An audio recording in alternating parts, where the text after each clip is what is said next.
This episode of the Dungeoncast is sponsored by Valda's Spire of Secrets, a new expansion for 5th edition D&D. What's your next character? If it's a human fighter or an elf ranger, I have a book that will change your mind. Valda's Spire of Secrets is a new expansion for D&D 5th edition that introduces 10 new base classes and over 150 new subclasses. Spire of Secrets works with any setting and any adventure. Think about it like an expansion for the core rules. It's not a new edition or a campaign setting. Think of it as the player's handbook 2 you always dreamed of. It even has a cute teddy bear race. Click the link in the description below to go to spireofsecrets.com and get your copy today. Hey everybody, welcome to the Dungeoncast. I'm Brian. And I'm Will. This is the podcast where we talk about everything Dungeons and Dragons, from backstabbing bandits to bombastic blasts. And today we're talking about Beholderkin, Eyes of Flame, Eyes of Frost, and Eyes of the Deep.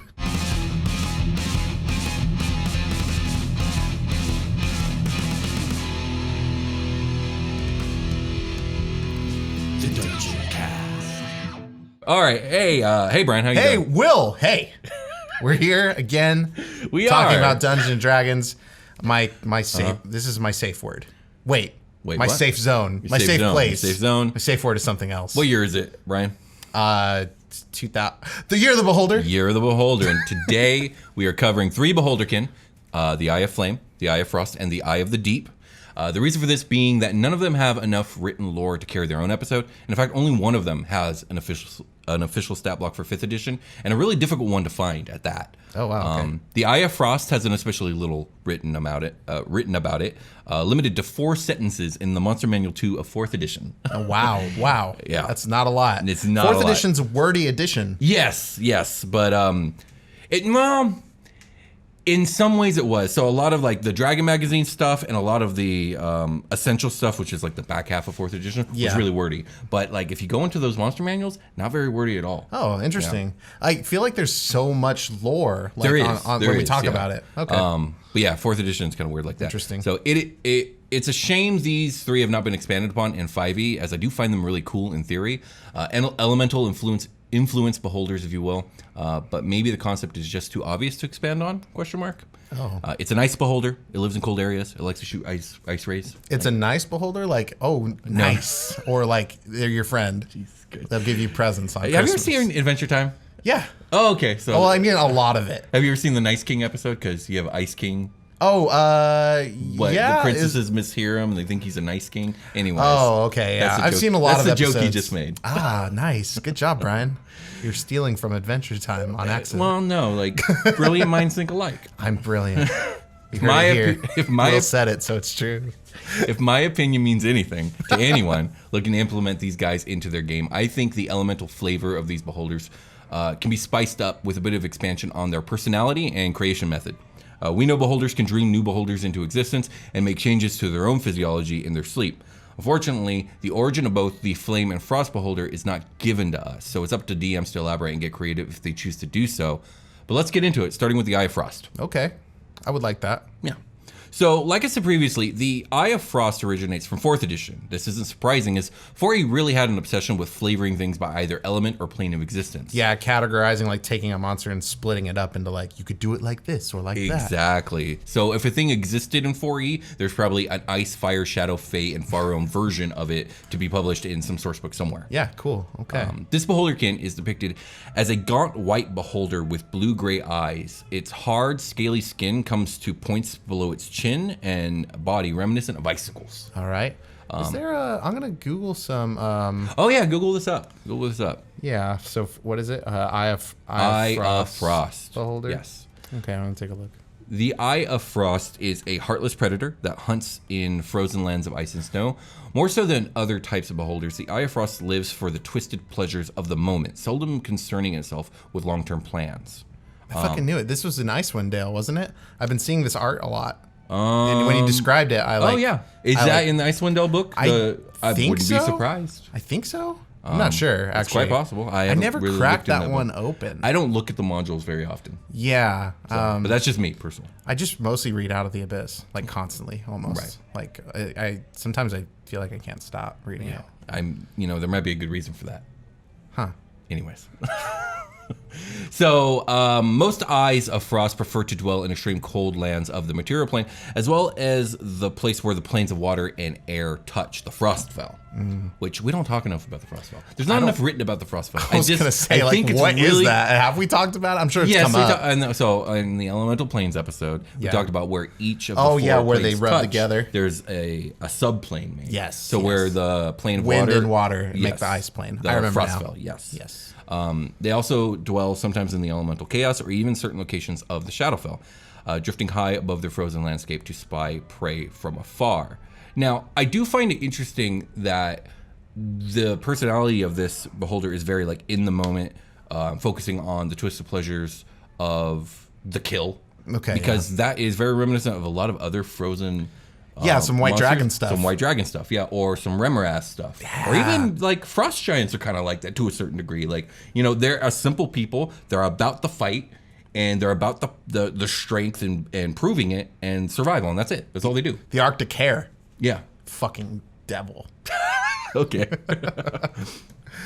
So ice archons, frost giants, and sometimes even Oni employ Eyes of Frost as hunters and guardians. These sadistic beholders often chafe under the command of such creatures, but they obey as long as their masters sate their appetite for cruelty. So they don't have that same megalomania, egotism that a standard beholder has. They're happy to do it if they are going to get their kills. Exactly, yes. Okay, so this is just the floating rancor.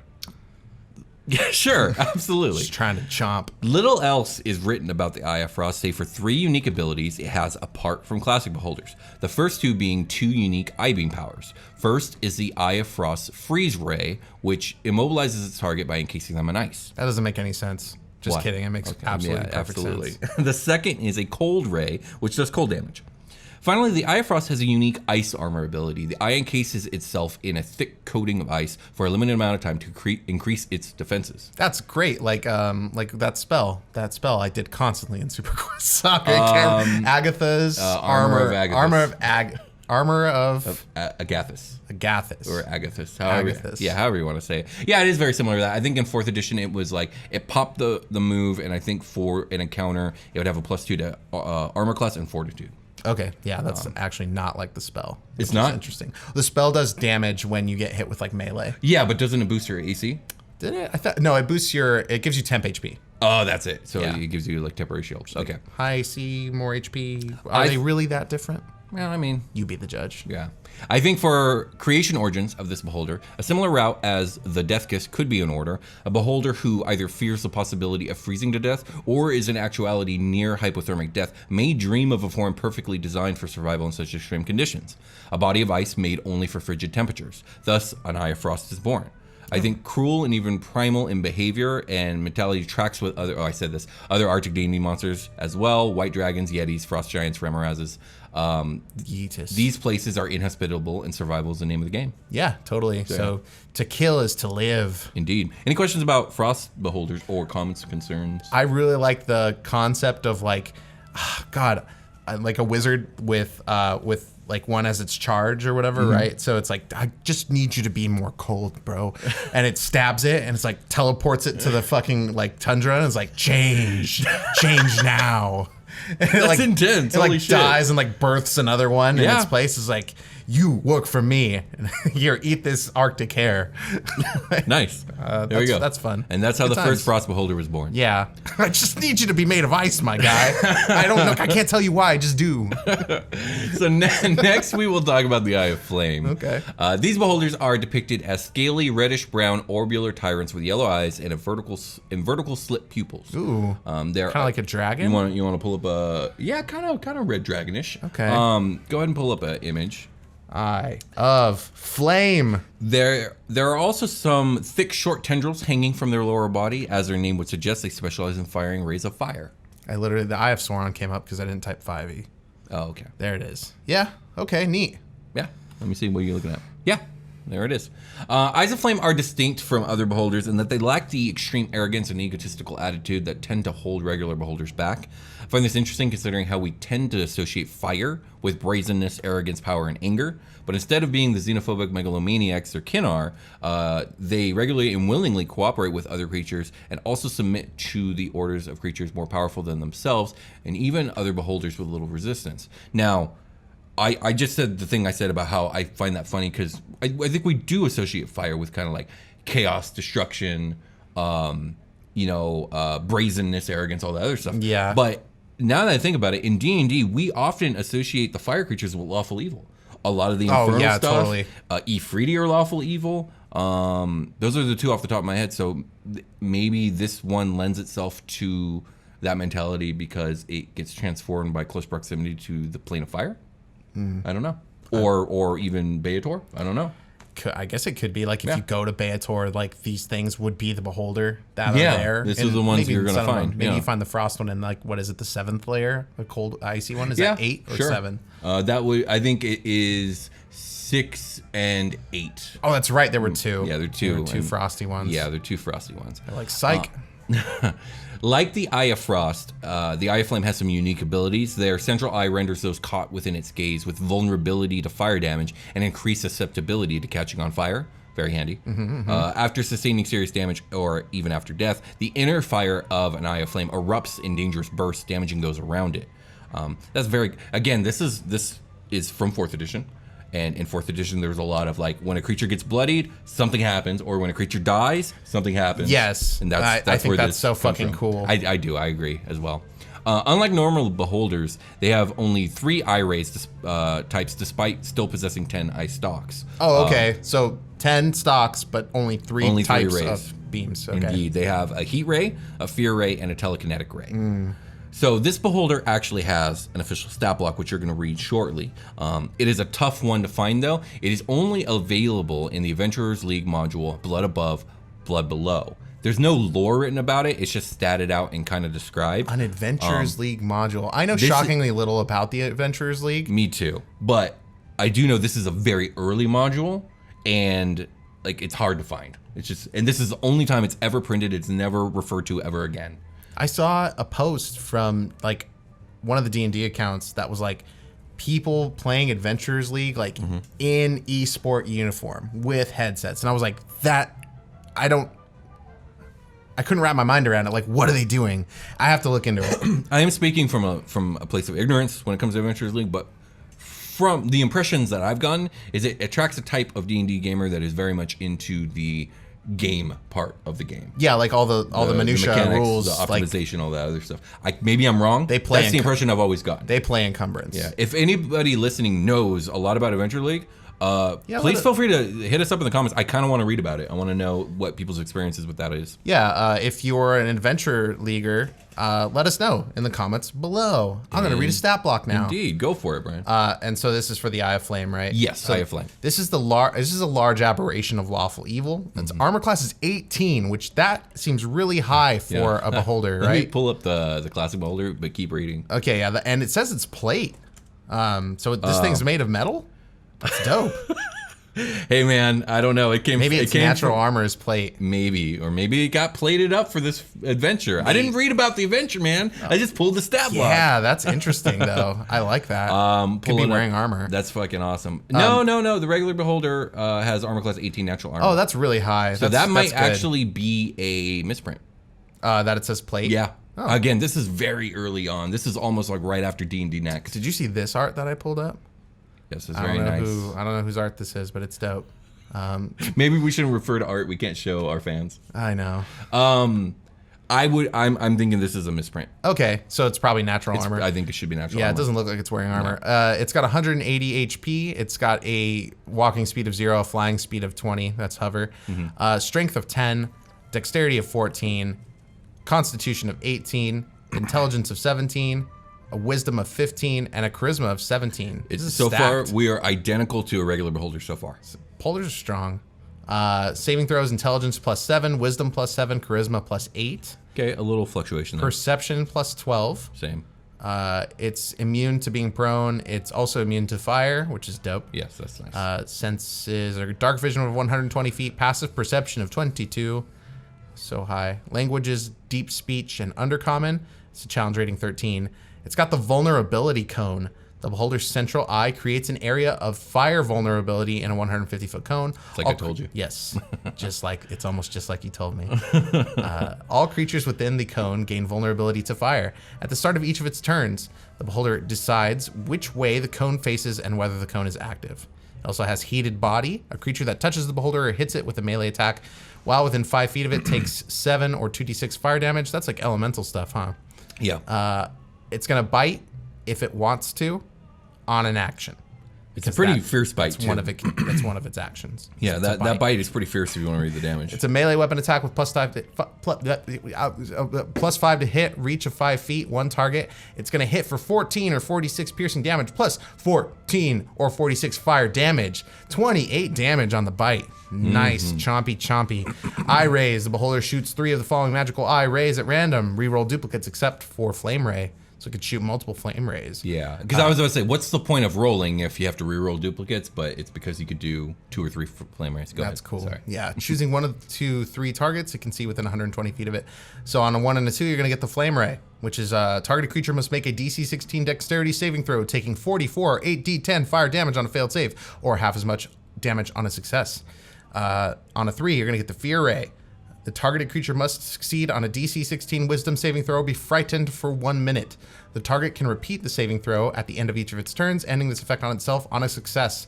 And number 4 is the telekinetic ray, which I think almost every beholder has. Yeah. If the target is a creature, it must succeed on a DC 16 strength saving throw, or the beholder moves it up to 30 feet in any direction. It is restrained by the ray's telekinetic grip until the start of the beholder's next turn, or until the beholder is incapacitated. If the target is an object weighing 300 pounds or less that isn't being worn or carried, it is moved up to 30 feet in any direction. The beholder can also exert fine control on objects with this ray, such as manipulating a simple tool or opening a door or a container. It is the ultimate mage hand, no hand involved. Very much just so. brain. Legendary actions. The beholder can take 3 legendary actions using the eye ray option below. It can take only 1 legendary action at a time and only at the end of another creature's turn. The beholder regains spent legendary actions at the start of its turn. That's how legendary actions work. Yep. You get an eye ray. Beholder uses 1 random eye ray. That's it, yeah. That's there it is. So as for like creation thought process, I mean, I would make it. I immediately go to what I said about the frost beholder. It's like a beholder either fearing burning to death or very near the possibility of burning to death could either turn itself into something resistant to flame or create, of course, a twin that's resistant to flame. You're fighting a beholder in a volcano lair. You make it outside. You're battling to the death. It's only got 2 eye stalks left because you cut all those shits off and you fucking, this is my campaign, and you kick it into the fucking fire and it lands in the volcano and the volcano erupts and you die, and now there's a fire beholder. You know, something we've never discussed about beholders and their whole reality changing thing is like, once they change, do they just lose the reality power? Because we never talk about them changing back. Oh. You know what I mean? So do they lose it? And if they don't, like, would it be out of the realm of reasonable for a beholder cognizant of their own ability to change themselves at will whenever they need for whatever they need? That would be a randomly super duper powerful beholder. Wouldn't that be an amazing, like a BBEG beholder? Yes, exactly. Beholder Plus. The Beholder Pro. I got it. Okay. I got it. All beholders are just copies of The one same beholder, and they have copy degradation. So when you find the OG, it's like fucking buff. It's the beholder we're making. It's the Grick Rancher. It's the one true beholder. Let's take a short rest. Okay. This episode of the Dungeoncast is sponsored by Valda's Spire of Secrets, a new expansion for 5th edition D&D. What's your next character? If it's a human fighter or an elf ranger, I have a book that will change your mind. Valda's Spire of Secrets is a new expansion for D&D 5th edition that introduces 10 new base classes and over 150 new subclasses. Spire of Secrets works with any setting and any adventure. Think about it like an expansion for the core rules. It's not a new edition or a campaign setting. Think of it as the player's handbook 2 you always dreamed of. It even has a cute teddy bear race. Click the link in the description below to go to spireofsecrets.com and get your copy today. We've returned. Indeed we have. And we have one more beholder kin to talk about today. For this next beholder, we are traveling deep beneath the waves of the ocean, the eye of the deep. Oh, okay. I thought we were talking about a beholder named Ken. What? I was like, I didn't know beholders had names like that. Basic white guy names. No. Boulderkin. Boulderkin. Dang it. This spherical creature floats silently in the murky water. 2 stalked eyes writhe atop the sphere, and 2 long arms ending in crab-like claws protrude from the sphere's underside. Brightly colored plates armor the sphere. A large eye stares from one side of the sphere above a mouth filled with shark-like teeth. Oh, that's weird. Yes. Never heard about. You want to pull up the image of Eye of the Deep? I'm just kidding. Because we've covered the beholder so many times. Like, oh, what the fuck? I didn't know beholders had sharp teeth. Yeah, but this one has shark-like teeth, not needle-like teeth. There's a difference. That's actually pretty cool. Yeah. Flashes of light can be seen roiling deep within its central eye. Hidden Oh, fuck. This thing is wild. Yes, it is. Oh, man. Hidden underneath their bodies are approximately 60 to 90 sticky white feelers, which can be used to paddle through the water or cling onto rocks, although they are usually found floating silently through the water. They are quite large, averaging 9 feet in diameter. Fuck. They're okay. big. Yeah. So an Eye of the Deep is sometimes referred to as the aquatic version of the more infamous land-based beholder. And sometimes it is even called, oh my God, a sea holder.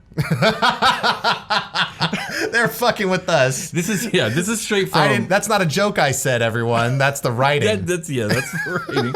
That's from the Monsters Manual of 2nd edition, just letting you guys know. It's got a bucket. It's full of salt water. Sea holder, yeah. These monsters dwell in the deepest reaches of the oceans, but rise to the surface to menace those who dwell above the waves. These hateful and cruel creatures are fond of creating illusions of shipwreck. We're going to talk about these illusions because they upset me. Oh, man. Yeah, I'm upset already. No, I mean, the lack of explanation upsets me. Or, no, we'll get to it. We'll get to it.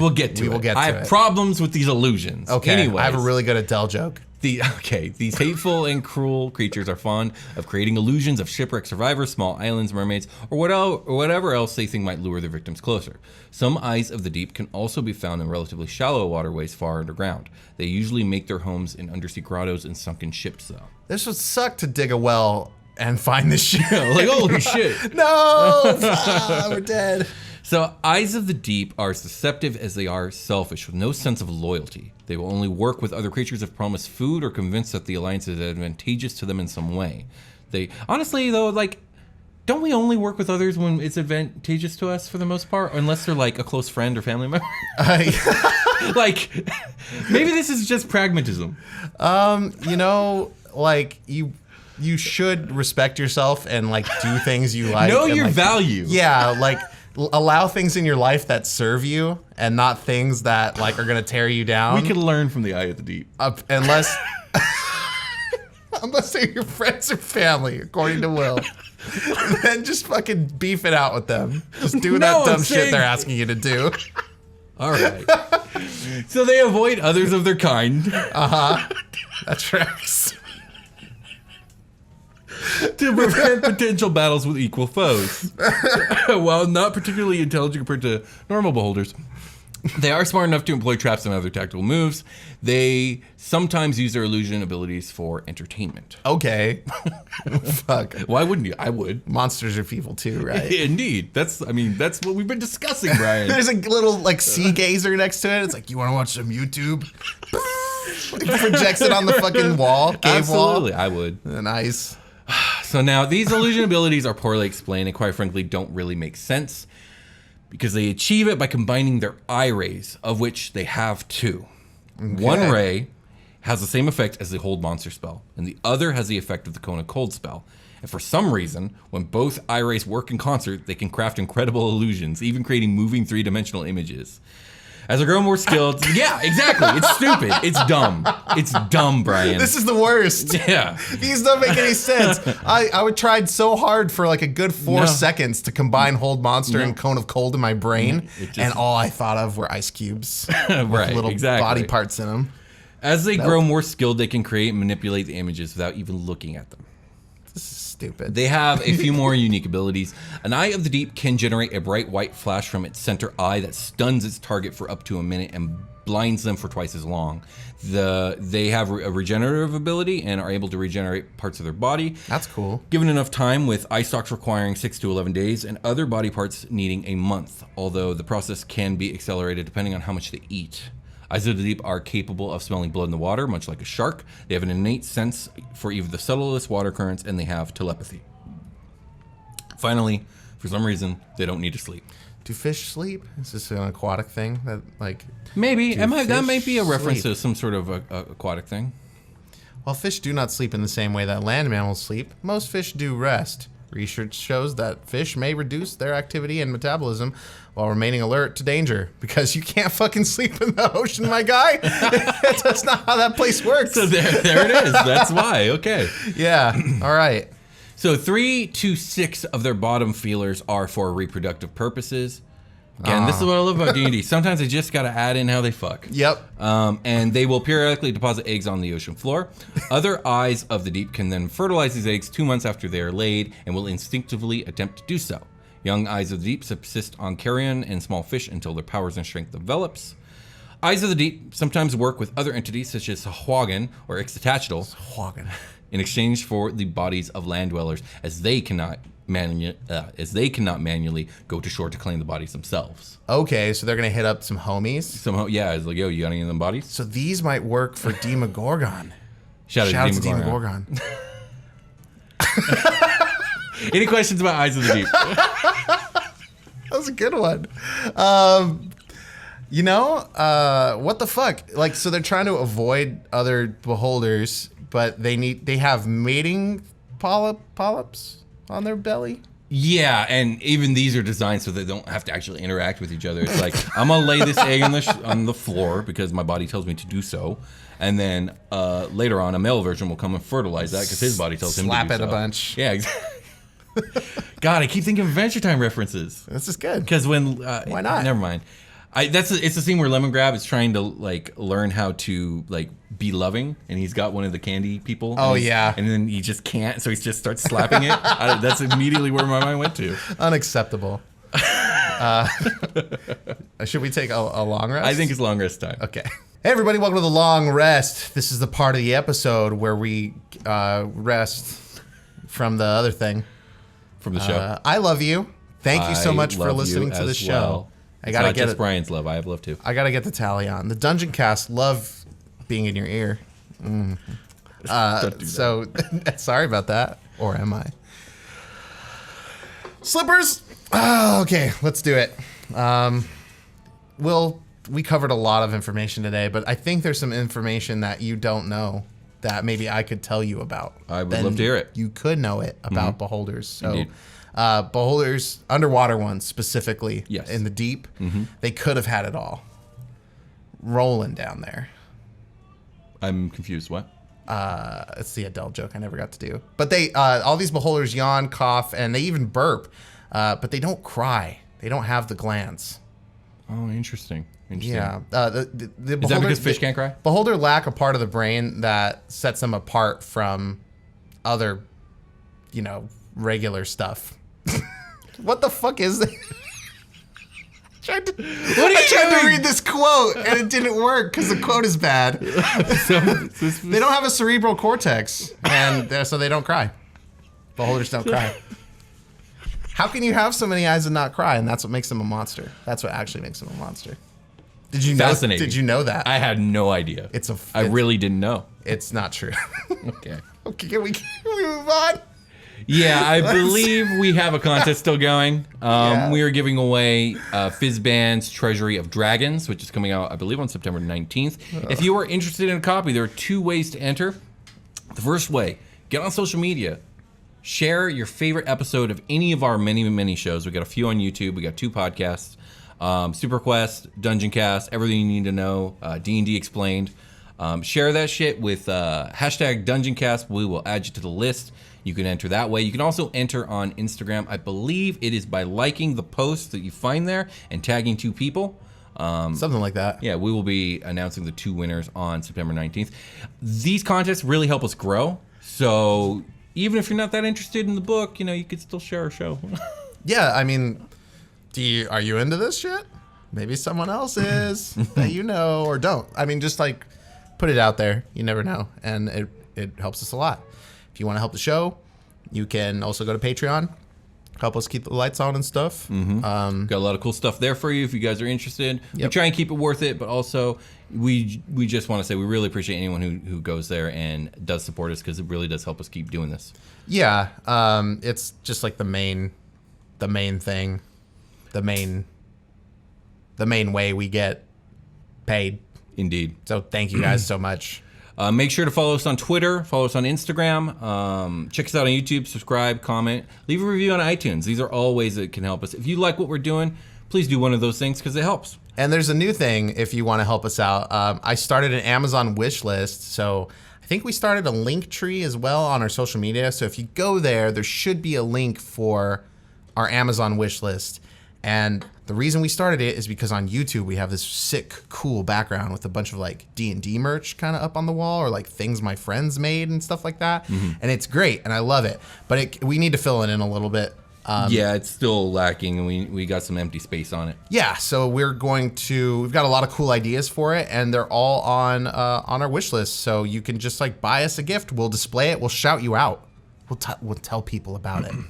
I guess one last thing I'll add before we go. We now have a lot of our projects available on IGTV. I think we have 6 or 7 of our videos up there, and more are coming. The hope is that pretty much everything we do, short of Super Quest Saga, will be uploaded there and available. So if you have Instagram and you want to view us there, that's going to be a possibility pretty soon. Check us out on Instagram. That being said, I think we can call it a game. Let's call it a game. Talk to you guys later. Bye. Hello, everybody. This is Tom Case. And this is Will Stark. Will, could you imagine if we had our own podcast? Dude, could you imagine? What if Pokemon were real? Like that Gengar, like realistically, lore-wise, that Gengar might kill you. What if monsters like Godzilla were real? You know where I live? I try and live in space, Tom, because there's nowhere you can live that they won't accidentally smash you. How would you assassinate a monarch? Will be gliding on his hang glider, and then he would murder this monarch. The best in What If Entertainment. Listen on Spotify, Apple Podcasts, or anywhere podcasts can be heard. Just search for Dude, Could You Imagine?